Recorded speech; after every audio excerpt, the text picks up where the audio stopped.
Sunday, July 17th, 2022. Today on the Daily Review, we discuss a much recommended Malayalam film, which is Indian cinema by director Jithu Joseph.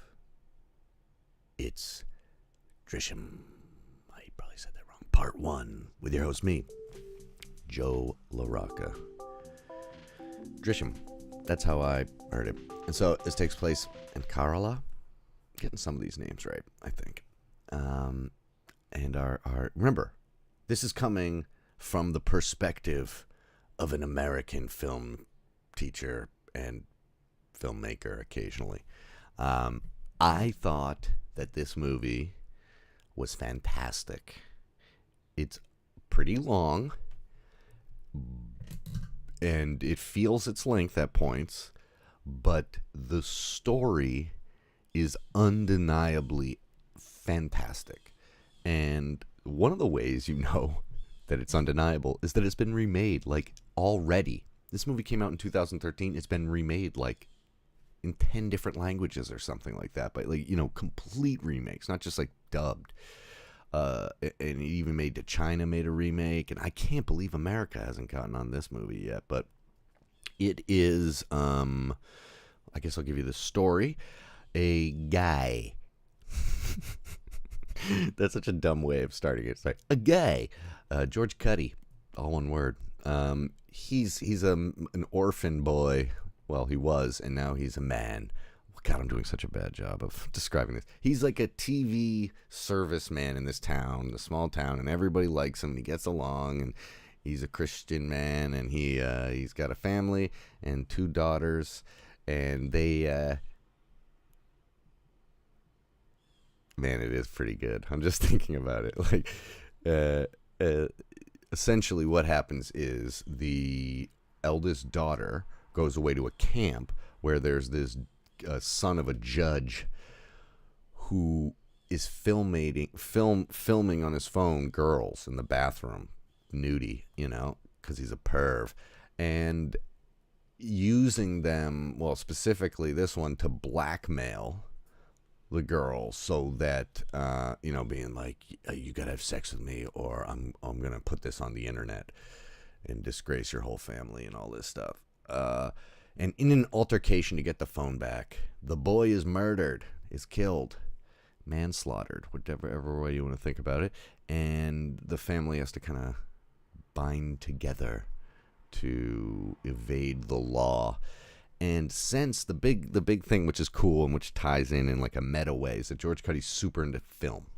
It's his like point. He only basically has a 4th grade education, but because of his constant viewing of films, he knows the tropes of a murder story and knows how to evade them because he's seen so many. You know what I mean?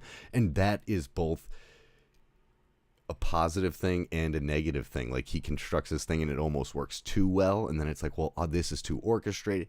It's pretty amazing. Like, the actual story is fairly basic. I think the American movie reminds me of a bit is like In the Bedroom, which, if you haven't seen, a similar thing of where a family has to cover up a murder that's justified, where the murder's like what? I mean, the person didn't deserve to die, but what they were doing was shitty. Yeah, so it's great, and I think most of the performances are really good. I guess now I'm going to talk about a few of the things that I didn't like before, telling you about my absolute favorite stuff. Straight up, I can say that the score and the music in most of this movie is, in my opinion, bad. Like, it's like a cartoon almost. Like there's so many stings, and that's like, someone will drink this and this will have poison in it. It'll go, you know what I mean? To like really inform the audience.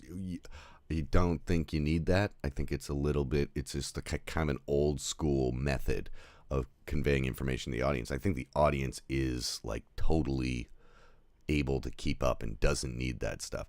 On top of that, I think the sound design is pretty weak. Like all the like kind of dubbed in gasps and mumbles and punches that are like Indiana Jones style whoosh punches. Those are just like kind of technical things that doesn't ruin, though, especially the sound design stuff doesn't ruin the movie at all. The score stuff is dated. That's like a dated style. The other dated style thing is the slow 70s push in zoom that is done, someone will be like, something dramatic will happen, and then there'll be a voiceover gasp kind of thing of them being like, oh, what that sounds like, and then it'll slowly push in. And that there's a few times where it's like, those are, at least in American cinema, those are considered to be dated. So those stuck out to me as an American viewer. I do know, when I mentioned some movie recently that had like an amazing sound design and score, oh yeah, Udam. Udan, or whatever. Oh, I can't do any of these names. You guys know I have I have dyslexia. Like, I'm good at things, but not at words. So it's not just Indian names. I have trouble with English words. Anyway, it's rough. It's rough to be a professor who can't read or write. Anyway, don't tell. I'm just kidding. So the great. So those are the two. What's the other thing? And then the third thing, which I think is a smaller thing, is I think the beginning could be tighter. It really takes about 55 minutes or so before we get into the plot, and I don't mind slow paced cinema, and I think that time is good for building the world and all the characters that are going to come in really prominently later in the story, and things that don't seem like they're important details become a big part of the story. Establishing the character of George Cuddy is important, but I honestly think that you could have done it in 20 minutes and not 55 minutes. Now, I know, again, as an American used to that more Hollywood style of pacing where you have the second act kind of starts around 25 minutes or so, that always throws me for a loop when any foreign cinema, or even when I watch an older American movie that doesn't stick to that formula, I always go, what the fuck is going on? Why are they doing this? And then sometimes it's justified and sometimes it's not. I think it is justified because it needs to feel epic, but I think it could have been cut down a little bit just in the beginning, but that's good. Those are the three like kind of problems I had with it. But overall, what's so good is how the father, like, they don't even have to fully say this, but the father feels like he's under providing so much for his family. Like, he's a dreamer, he's big into the cinema, dreamer, like a big, and then he kind of is like, when this thing happens, it gives him a purpose. He's like, okay, here's now my opportunity to protect my family and do all the things that I'm supposed to do or feel like I'm supposed to do. And it's pretty good. And it's like kind of like the hangout nature of the film, is good. I don't know. I got my train of thought there. Anyway, I think also that she would have to be doing something so much more transgressive even now, like in 2022, for like that's the thing. Like, if someone like videotaped me taking a shit, I'd be like, fucking whatever, dude, put it on the internet. You know what I mean? Like, you know what I'm trying to say? It's like not enough. It would have to be like her like doing cocaine in a threesome or something, and then like killing a baby. I don't know. It'd have to be way more transgressive now that we have TikTok and stuff like that to shock it. But that also is probably a regional thing, as well. And I'm not saying it's, I don't know.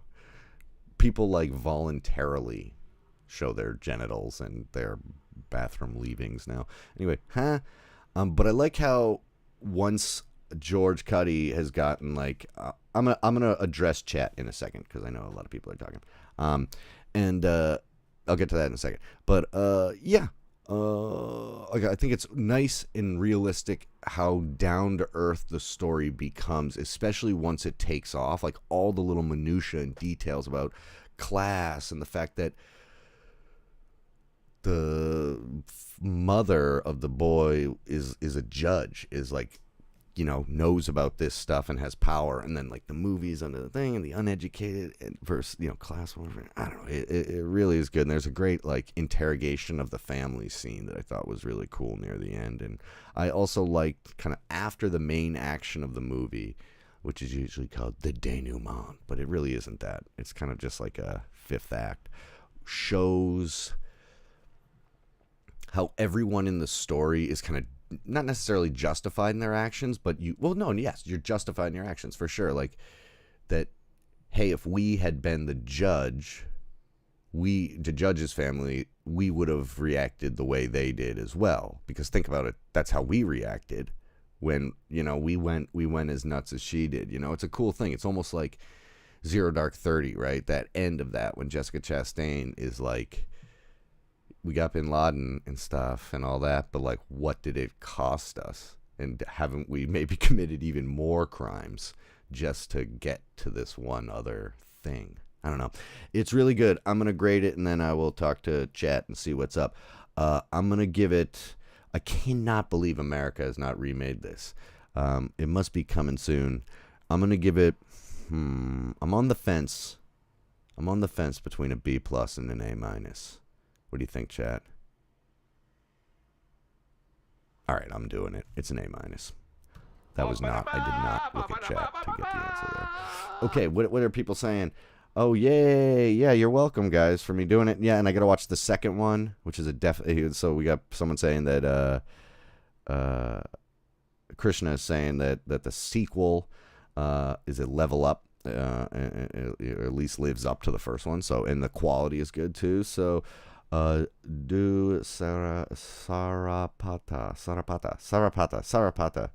Ooh, that 2021, yeah.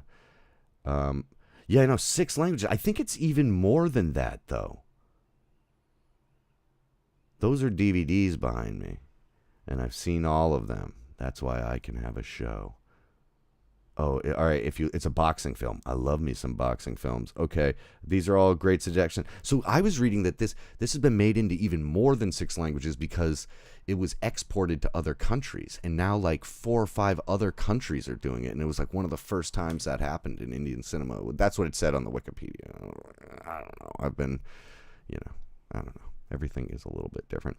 I don't know. It's just some cool, good nonlinear or editing things, but just a few things that drag it down, and what probably should be a B plus because of those technical things. But I'm giving it a little like, because I'm sure the resources. I'm comparing it too much to like a $400 million American movie. It's like I'm sure their budget was like hardly anything. So what they achieved is remarkable. But yeah, that sound design stuff. Come on, we can do better than that. Chinese. That's nuts, though, for it to get into Chinese. Oh, and Indonesia remade it. Yeah, Malayalam films so far seems to be good. And then, yeah, this is the thing. Yeah, those Shakespeare adaptations. Those are coming soon for sure.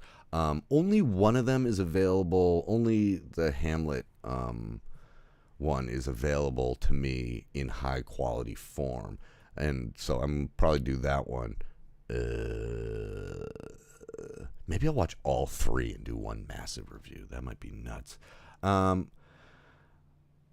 Oh, I love you too, Hobbit.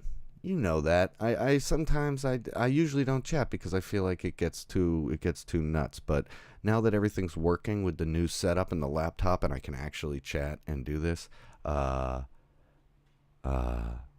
Hyder, yeah. Then it makes it a little bit easier. But I'm still gonna keep the episode short, or people just don't watch them, and it's stupid. It's meaningless. Anyway, you can like and subscribe if you like to subscribe. Joji is on the list. Oh, that's the Malayalam version. Oh, see, that's interesting. The Chinese version of this film is only 90 minutes. I'm gonna watch that. See what it's like if they take the opposite approach, and instead of like letting it soak in, they're just like bam, bam, bam, and make it like a crime thriller, like intense, I bet, the whole time. Very, very interesting. I'm gonna check it out, and it's free on Tubi. I love me some Tubi. That's also good when you guys recommend things. Sometimes you say that they're on a streaming network that they're not on in America, and yes, I know I should get a VPN. VPN. Anyway, fantastic movie. Good job, Malayalam cinema. I'm sure America will turn this into like a fucking 99 episode TV show that isn't very good, but we'll have to wait and see. Bye bye.